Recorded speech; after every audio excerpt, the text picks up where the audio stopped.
बता दूं कि अभी हाल ही नमस्कार दोस्तों, मैं हूं सुरजीत श्यामल। आप देख रहे हैं वर्कर वॉइस .in। दोस्तों, पूरे देश के अंदर अगर आप सफाई कर्मचारी के रूप में काम करते हैं तो ऐसे में आपका एक सवाल होता है कि आपकी सैलरी कितनी है या फिर आपको कितनी कम से कम सैलरी मिलनी चाहिए। तो आज मैं आपके इसी सवाल का जवाब लेकर के आया हूं। आपको बता दूं कि अभी हाल ही में मोदी सरकार ने पार्लियामेंट के अंदर इसी का जवाब भी दिया है और जिसके तहत उन्होंने 20,000 मासिक सैलरी बताया है सफाई कर्मचारियों का। ऐसे में आप बिल्कुल जानना चाहेंगे कि क्या ये सही है, और अगर सही है तो ये 20,000 रुपया मासिक किसको मिलेगा और अगर नहीं मिल रहा है तो कैसे मिलेगा। इन सारी बातों की जानकारी न केवल आज हम देंगे बल्कि आपको ये भी बताएंगे कि मोदी सरकार के द्वारा जो पार्लियामेंट के अंदर जवाब दिया गया है उसका कॉपी आप कहां से ले सकते हैं और कैसे पढ़ सकते हैं, सारा प्रूफ के साथ बताऊंगा। तो आइए हम इसको स्टेप बाय स्टेप करके जानते हैं। दोस्तों, आप कहीं भी काम करते हैं तो ऐसी स्थिति में आपको न्यूनतम वेतन की जानकारी होगी। न्यूनतम वेतन अधिनियम 1948 के हिसाब से 5 साल में आपका न्यूनतम वेतन एक बार आपका जो संबंधित सरकार है, चाहे वो राज्य सरकार हो या केंद्र सरकार हो, रिवाइज करने का अधिकार होता है और साल में 2 बार आपका महंगाई भत्ता जारी होता है। और इसी के तहत ये जानकारी मैं लेकर के आया हूं, जिसमें कि सफाई कर्मचारियों के लिए विशेषकर ये वीडियो मैं बना रहा हूं और उनके लिए जानकारी लेकर के आया हूं।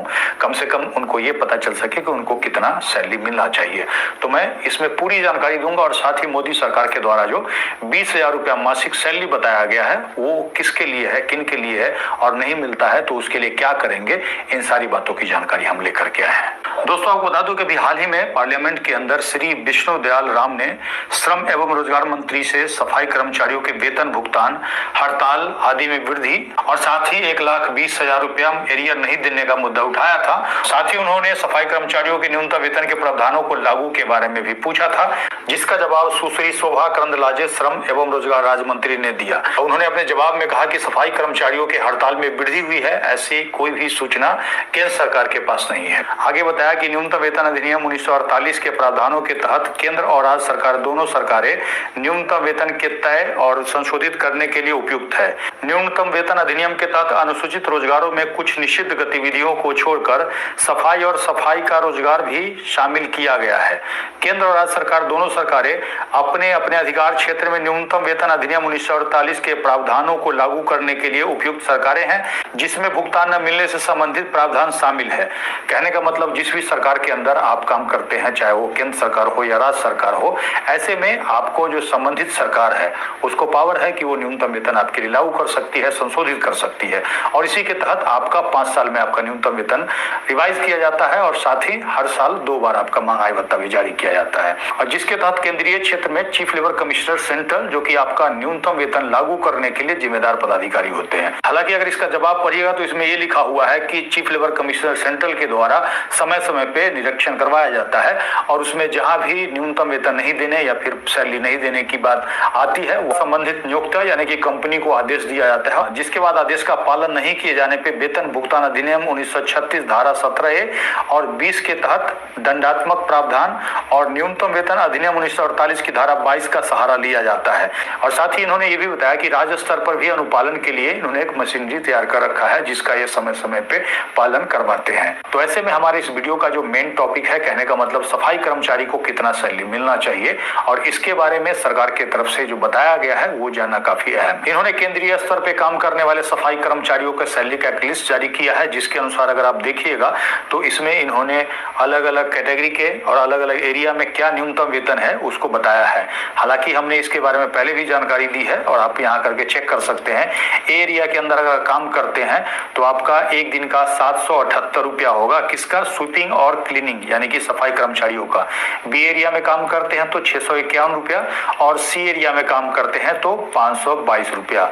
ऐसे में आप जरूर जानना चाहिए कि ए एरिया, बी एरिया और सी एरिया क्या होता है। तो इसके लिए आप इसी पोस्ट के थोड़ा सा नीचे आएंगे तो यहाँ पे पार्लियामेंट में जो रिप्लाई दिया गया है उसका मैंने कॉपी यहाँ पे लिंक कर दिया है, जिसको कि क्लिक करने के बाद यहाँ खुद से आकर के पढ़ सकते हैं कि मोदी सरकार के द्वारा क्या जवाब दिया गया और इसमें क्या अटैचमेंट लगाया गया है। तो जो यहाँ पे आपको दर दर मैंने बताया है वही दर यहीं से लिया है और इसके बारे में हमने पहले भी जानकारी दी थी। इसको आकर के खुद से चेक कर सकते हैं। अब इसके बाद हम इसके सेकेंड पेज पे जाते हैं जहां की आपको ए एरिया, बी एरिया और सी एरिया को बताया हुआ है। यहाँ पे आके चेक करेंगे तो एरिया का नाम लिखा हुआ है ए और यहाँ पे अहमदाबाद, बेंगलुरु, कोलकाता, दिल्ली, ग्रेटर मुंबई, नवी मुंबई, हैदराबाद, कानपुर, लखनऊ, चेन्नई, नागपुर, पुणे, फरीदाबाद कॉम्प्लेक्स, गाजियाबाद, गुड़गांव, नोएडा, सिकंदराबाद और इसी प्रकार से यहाँ पे बी एरिया का भी लिस्ट दिया हुआ है।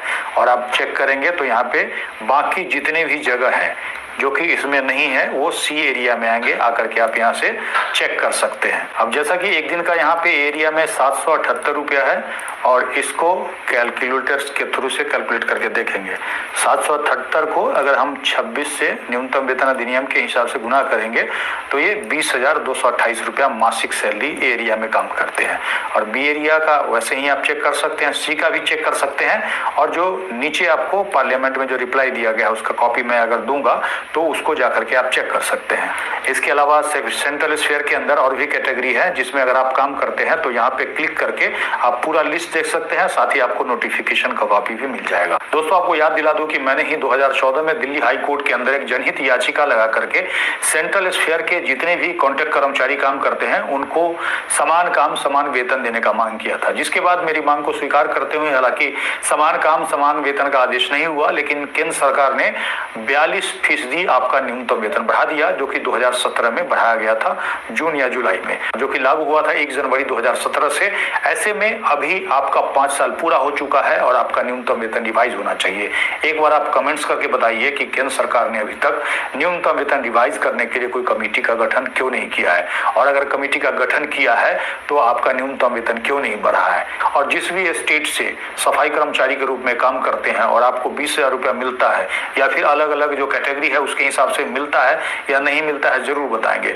इससे क्या होगा, कम से कम अलग अलग जो लोग काम कर रहे हैं उनको आपके कमेंट्स को देख करके ये पता चल पाएगा कि सरकार के द्वारा जो दावा किया गया है, कहने का मतलब पेपर पे जो आपका सैलरी है उतना आपको मिल रहा है कि नहीं मिल रहा है। और साथ ही आपको जो पैसा है वो बढ़ना चाहिए, रिवाइज करना चाहिए, क्योंकि बिना लड़े हुए कभी सरकार सुनती नहीं है।